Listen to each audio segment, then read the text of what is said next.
Ia pun lalu kembali ke bengkelnya, namun terjadi masalah saat mendarat. Karena waktu Tony ini memiliki beban yang sangat berat. Setelah itu Tony menemukan paket dari Pepper yang berisi arc reaktor. Bertuliskan Mang Oleh juga punya hati. Di sisi lain, Raza dan pasukan Tenrings lainnya telah menemukan bekas puing-puing kostum dari Mark I milik Tony. Mereka membawanya ke markas dan juga mulai menyusunnya kembali. Untuk menyempurnakan suit Iron Man-nya, Tony mewarnainya dengan warna merah dan gold. Di saat itu juga ada berita yang menginfokan tentang kerjasama Stark Industries dan berita ketidakhadiran Tony di acara tersebut karena digosipkan mental Tony yang masih kurang baik pasca kejadian teroris.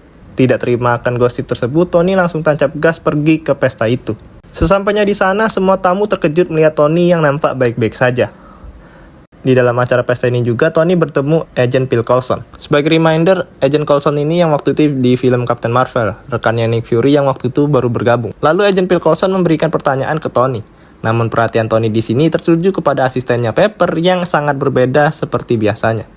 Lalu Tony menghampiri Pepper dan mengajaknya keluar. Tony memang dikenal sebagai playboy yang doyan gonta-ganti wanita. Namun saat melihat Pepper inilah pertama kalinya dia jatuh cinta. Tony mencoba merayu-rayu Pepper hingga membuat Pepper merasa gugup. Lalu Tony berniat mengambilkan 2 gelas sekuteng agar Pepper tak gugup lagi. Namun saat memesan sekuteng, Tony dihampiri oleh Christine yang tiba-tiba meminta konfirmasi tentang kerusuhan yang disebabkan oleh teroris Tenrings baru-baru ini beserta fotonya.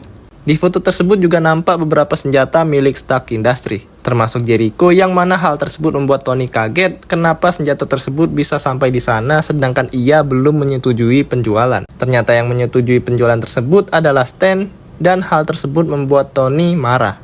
Tony lalu kembali ke bengkelnya, mempersiapkan kostumnya yang telah di-upgrade dan diberi nama Mark III.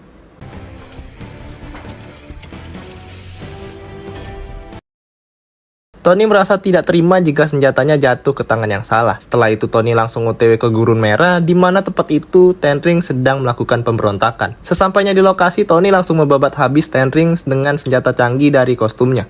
Tony juga menangkap Abu Bakar dan diberikan kepada warga untuk diadili. Setelah itu Tony langsung menghancurkan markas Tenrings berserta senjatanya.